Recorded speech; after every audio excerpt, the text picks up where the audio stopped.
How's it going, everybody, and welcome to the second AAT's podcast with myself, Addi of Antibiotics, and I'm proudly joined in the studio with Mr. Aiden, Riley. Oh yes.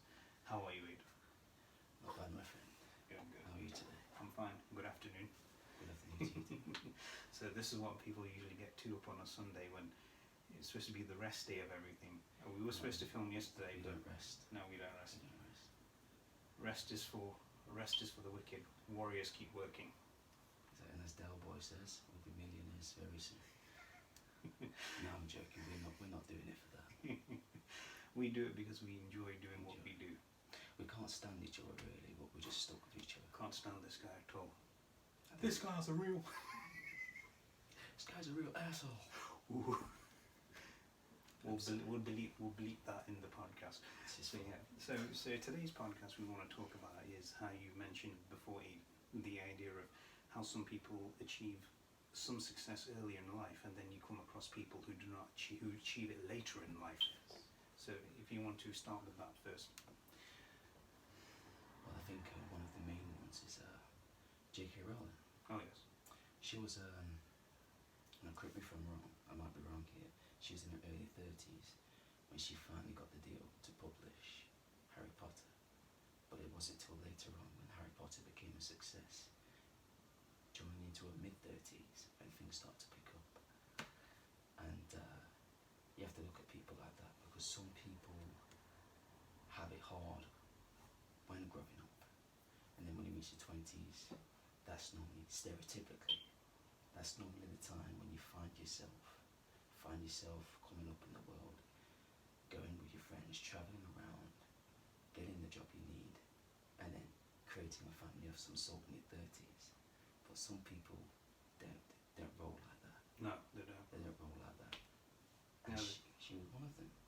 And I think it's important to understand that I'm not going to deny I'm involved. I get involved in this too. You compare yourself to other people your age or younger than you. Yeah.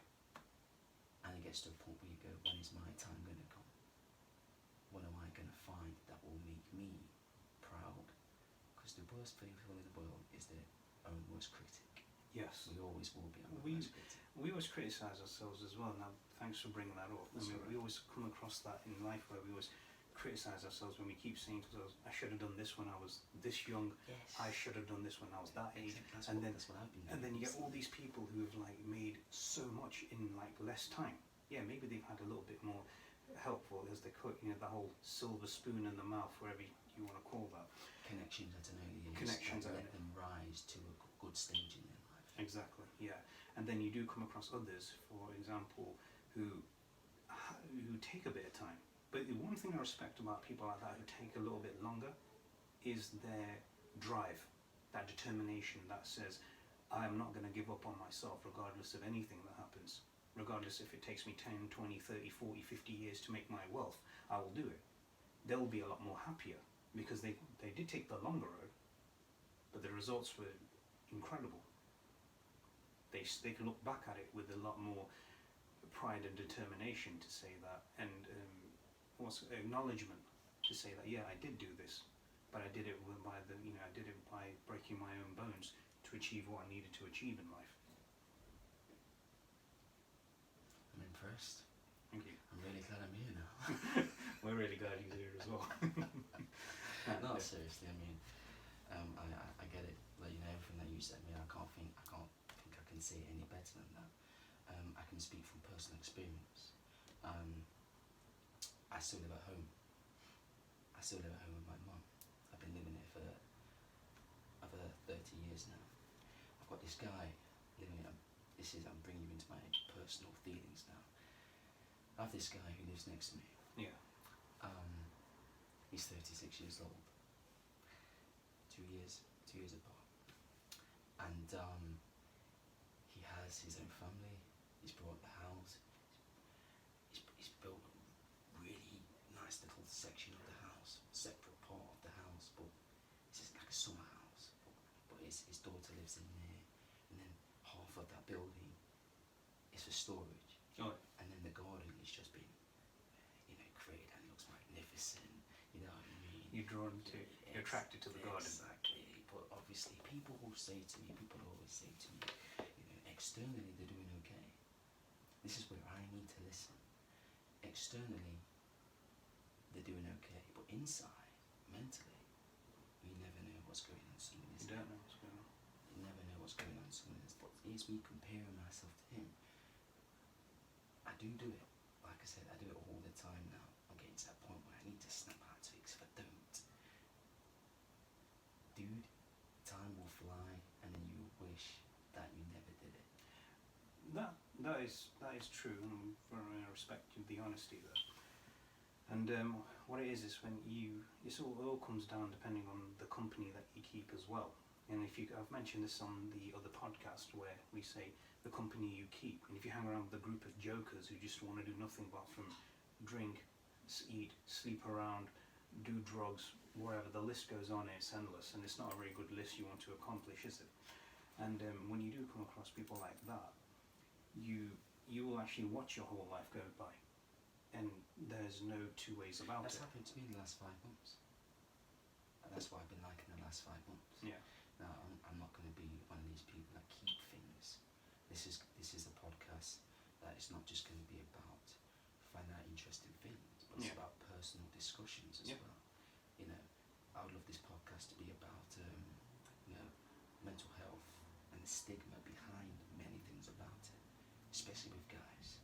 Guys go through a lot where society looks at us as these, right, okay, you're a man, therefore you got to look around and go, okay, I'm going to pick something that I want to do and I'm going to be good at it. But what if you don't find that out till later on? Yeah. That's when society clamps you and goes and shows you these different guys that have made it in life. You know what I mean? Yeah. And all of a sudden you're being forced to look at all of these men that have got the families, got everything together, supposedly strong. Yeah, but we don't know what goes on behind closed doors. Exactly. It could be, I mean, It's there a are stigma. Yeah, it's true. I mean, there are people who I've well, I shouldn't say I've worked with, but there's people I've known over the course of time where they've got a lot going on. You know, they've got money, they've got cars, they've got houses, but deep down you can look at them like real hard and they can say that this person is quite depressed. And you can try and talk to them and like, no, I'm alright, I just want to get on with work, no, I'm alright, I just want to get on with this task, I want to get on with that task. They don't want to think. They don't want to think. They just think they just want their life revolving around work itself. I mean, it's good to say you need to pay bills. There's a good saying I've heard where it says, you work to live, you don't live to work. My dad was told that when he went abroad to Barbados. Oh yeah. My dad was at a bar, right? The thing about my dad, he was always working. Always working. Got his own business, always worked. Successful business. Yes. Done really well for himself, but he's always had to work. And my dad was at a bar in Barbados, and this Caribbean man sat next to him, and he said, you know the problem with you British people? And then he said the exact same thing that you just Exact did. word for word. Exact same thing. And my dad was like, well, that'll be, I mean, wow, yeah. that is me. Worked all his life, university, business school, Yeah. bang, bang, bang, business, and that's it. That's good. Congrats. He never gave up. He never And gave up. yeah, that's true. I mean, like, Waste the time to himself. yeah, and it's like, for example, as you mentioned, J.K. Rowling's somebody you look up to, and like you admire their story, the rags to riches. They're amazing stories to read. Rags to riches. The one that's inspired me all my life has got to be.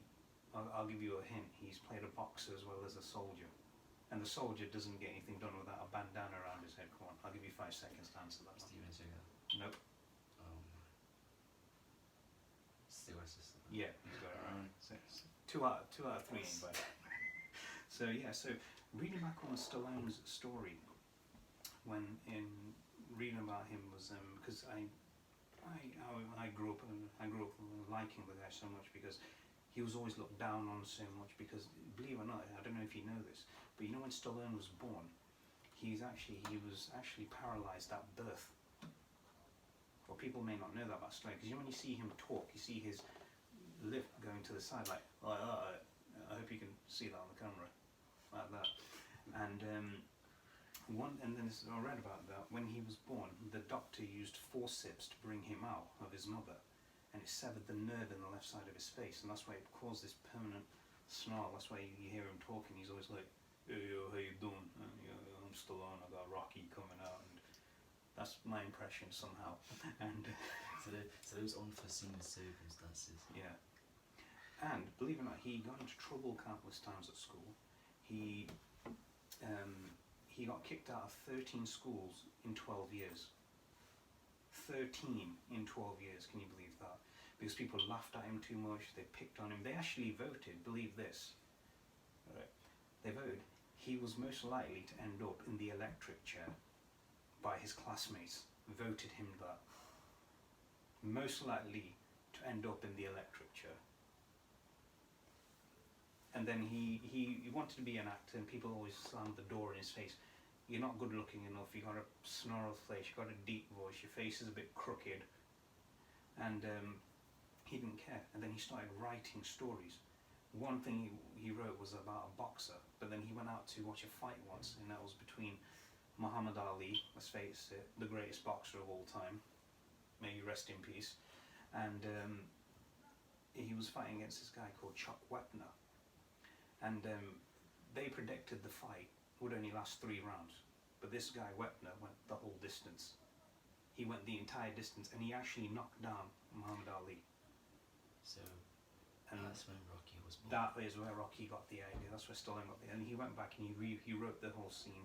And I remember doing I did a presentation of him back in college. They said you can either pick a genre, pick a movie, or no, I'm going to do Rocky. Everyone knew I was going to do Rocky because it was just my favourite movie of all time, and it still is.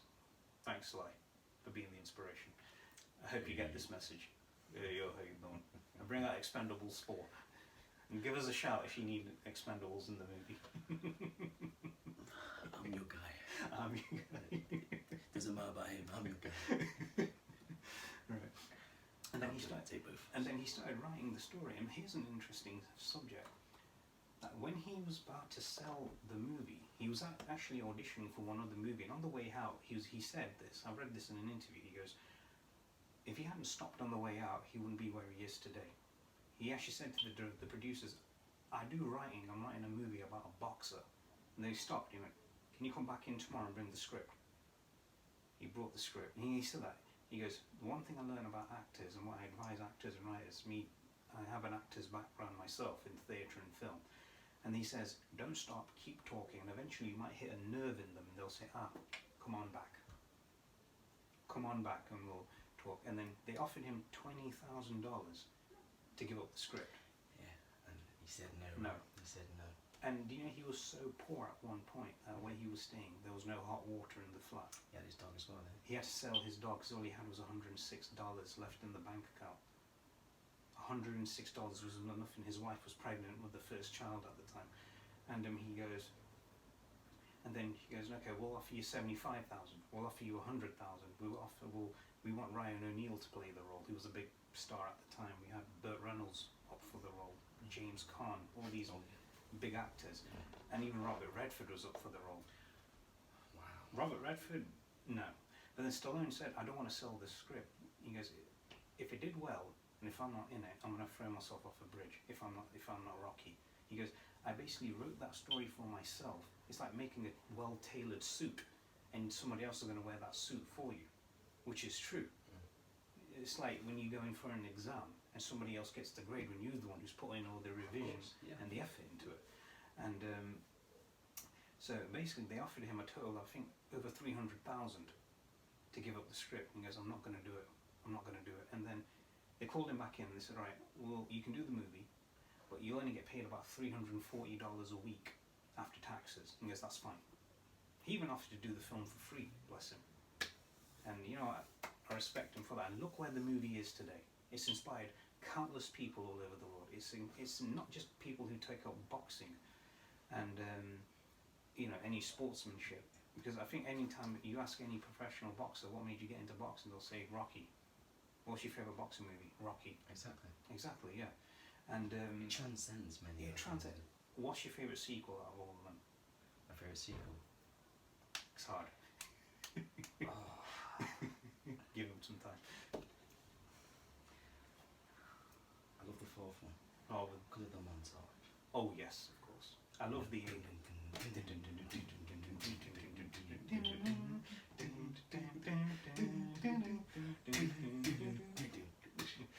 I admit, people use that inspiration for training, don't they? Whether it's you're training like Ivan Drago, or whether you're training like using all the science, or you train like Rocky, who's out in nature, which was amazing. I think one of my all-time favourite characters in that whole movie was, one thing I really liked about him the most was his confidence, and that has to be Apollo Creed. I don't care what anyone says, Apollo Creed was basically Rocky's best character. Best, because if you look at him, he was not a villain. No. And if you look at it, everything Stallone saw on that night of that fight with Muhammad Ali and Chuck Wepner, he actually incorporated a bit of that into the Rocky script, because there's a scene in it where Apollo Creed's trying to find the next opponent, and he goes, I don't like this guy. Who's this guy? The Italian stallion. I like it. And they go, oh, and he's nothing. I know he's nothing. I'll drop him in 3 rounds. Same thing they predicted about Wepner. Drop him in 3 rounds. And same thing. Went the distance in real life. Rocky goes the distance with Creed. He didn't care about winning or losing the fight. He just wanted to go the distance, which you have to respect. It's like he didn't have. If you look at Apollo Creed, he had millions of dollars. He had the gym facilities, he had good trainers, he had a team backing up. Rocky had nobody apart from Mickey. And one thing I liked about him was the whole, couldn't afford a heavy bag properly, he was pounding raw meat. And the other thing as well, the difference between the two, Yeah, Rocky had nothing to lose, but he had everything to gain. yes, and Apollo Had everything. had everything to lose, Yeah. and nothing much else to gain. Yeah. That's why Rocky went the distance, Yeah. and that's why the victory went to Rocky in the second. Yes. Sorry, I apologise for those who haven't seen that. You should have seen it already. Yeah, you should have seen them all anyway. Got no sympathy. Yeah. At least he's honest. And also another good thing was when we, Rocky 2 was again a good movie, because remember on this podcast we are going to be talking a lot about movies, but we're going to talk about that season, that saga individually. So you've kind of given a bit of a taste right now for it. Yeah. And so yeah, like I say, in life we don't give up on ourselves. The worst thing you can do is give up on yourself to because if you listen to all these negative people in life, then you're experiencing enough of the negativity as you go along, as you get older. I mean, the older you get, the more. I mean, it's natural.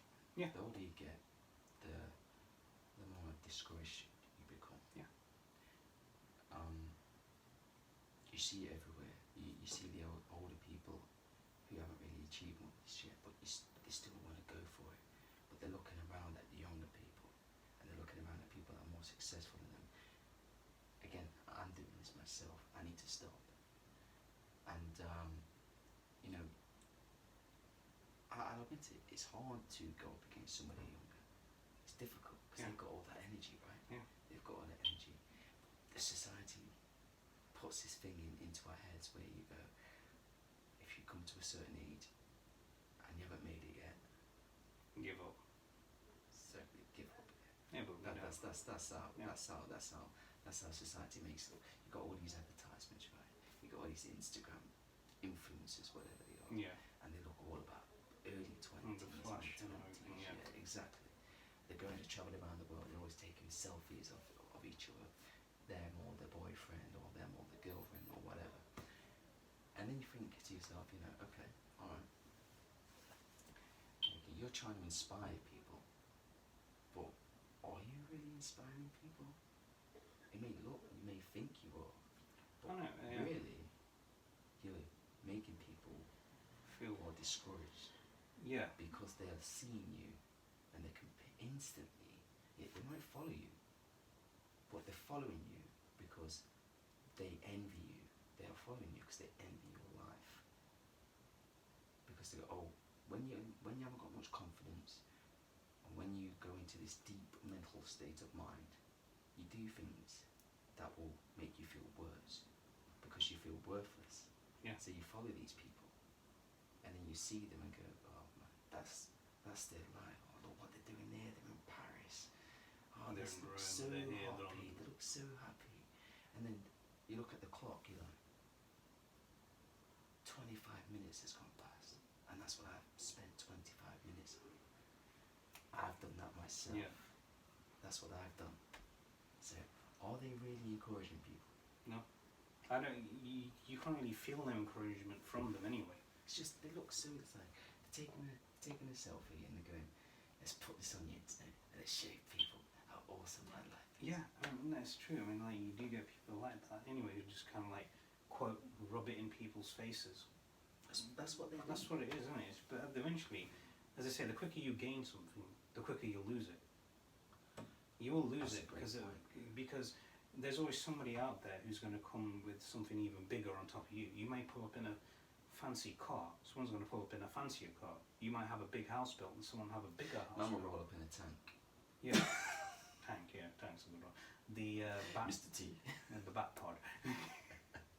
No, that's a motorcycle. We'll call it the Tumbler. Sorry, yeah, the Tumbler. Actually, no, because if you looked at it in Zack Snyder's Justice League, thank you so much for finally releasing that. Thank you. Yes. Now restore the Snyder cut, and Get to it. yeah, and if you look at the end where you see Batman, he's got the big tank there, hasn't he? Which was, it just looked beautiful. Badass, man. It just looked completely badass. Yeah. But yeah, but that's Standing on the tank. standing on the tank makes it Yes. look even more epic. But yeah, so What's your superpower? It's like, I'm rich.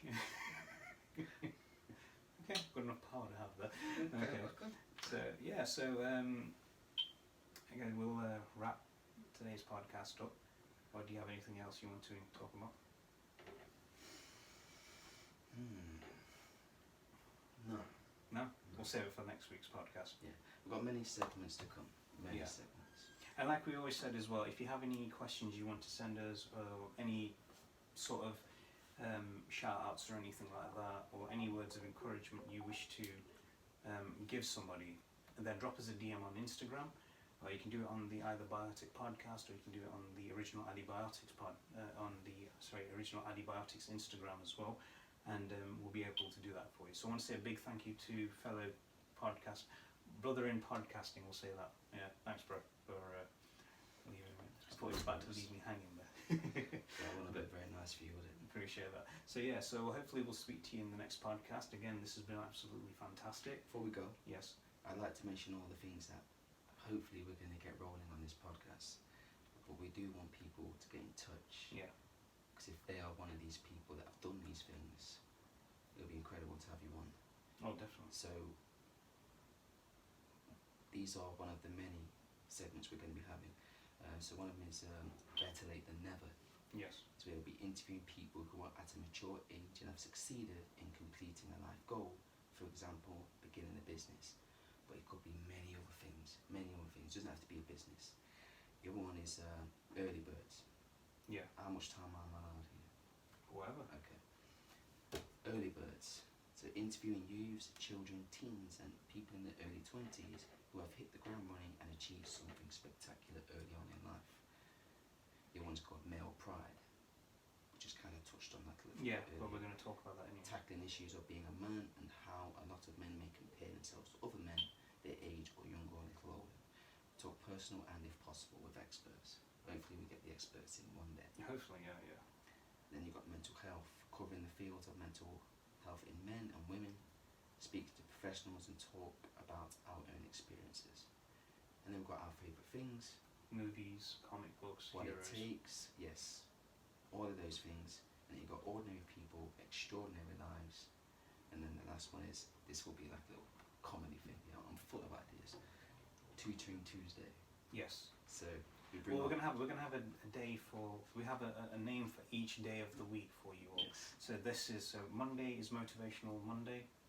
You know, tutoring Tuesdays, wisdom Wednesdays, wonderful Wednesdays. We'll call it that. You know, thoughtful Thursdays, furious Fridays, fresh Fridays. We'll call it Fresh Friday. Yeah, Fresh Friday. and then what do you call it? Super Saturdays, and then sit back and relax Sundays. We can do that as well. Yeah, so there you go.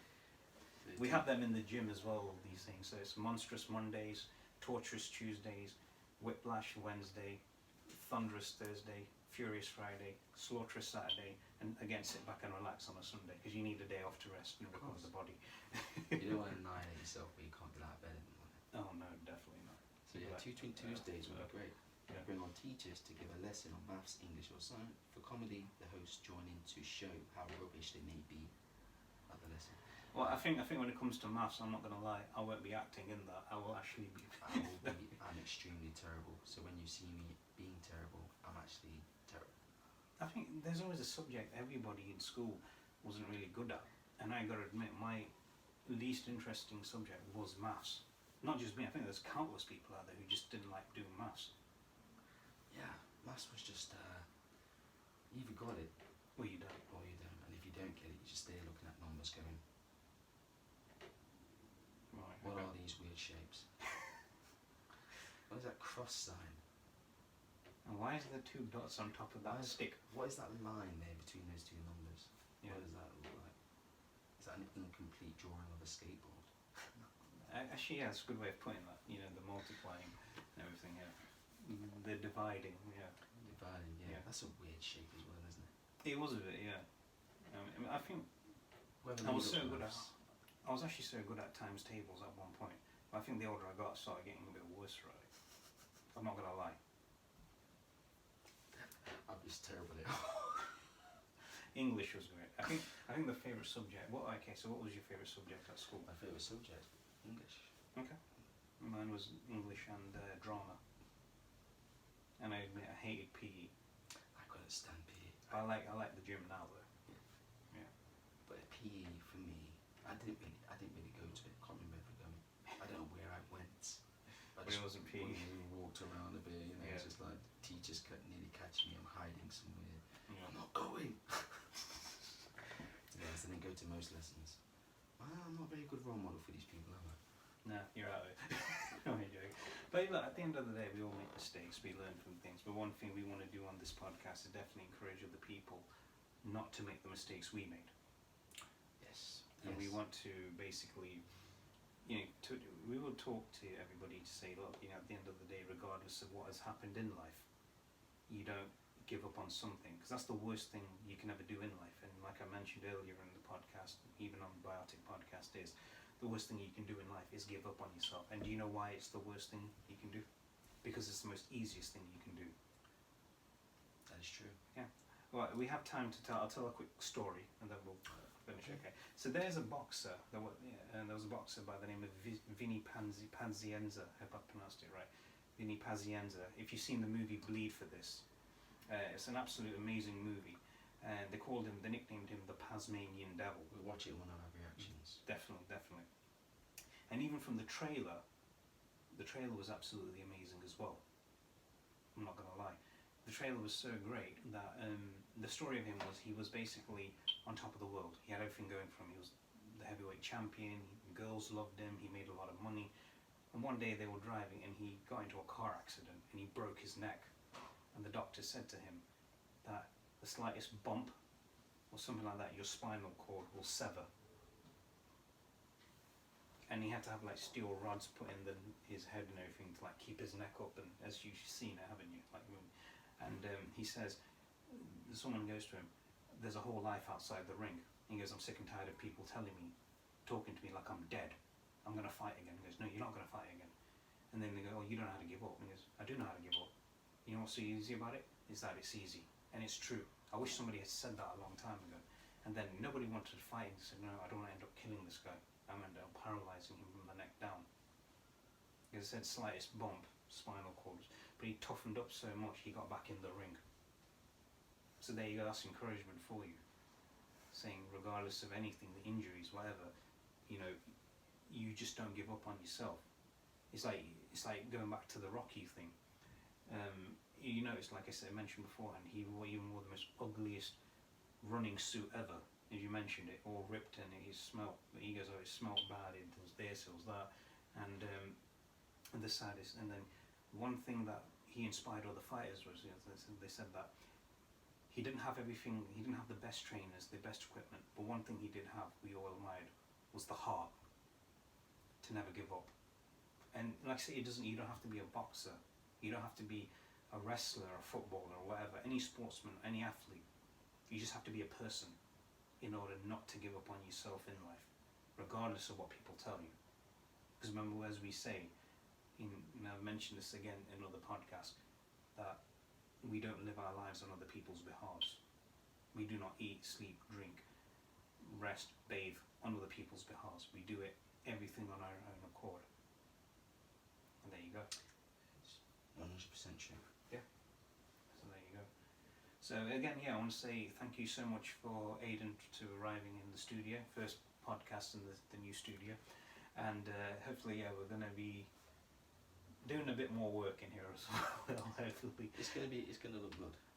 it's gonna look dope. We also need our own logo with our Yes. faces planted on it. Oh, we have Tal doing that, and Tal, we want to say a big thanks and shout out to you as well, bro, for just being there for us every step of the way. You're an amazing guy, Tom. Yes, Tal, artist all the way. It's good. So, It's yeah. incredible. Tal's everything. I asked him, what qualifications have you got? And he goes, done this, done that. I said, okay, let me rephrase that. What qualifications have you not done? He's done it all. He's done it all. Yeah, but that's again a good thing. You think out of the box. You don't have to think like everybody else. That's another podcast where you need to talk about thinking out of the box. So again, thanks so much for coming down, Aiden, for joining us today. It's been absolutely a pleasure. And if you're new to this channel, please subscribe. And also follow us on Instagram, follow us on Snapchat, follow us on Twitter, and also follow Aiden as well. And just we'll be there every step of the way, and hope to have your support every step of the way as well. So again, thank you very much, and always remember, the 80s rocked. 80s do rock. 80s rocked.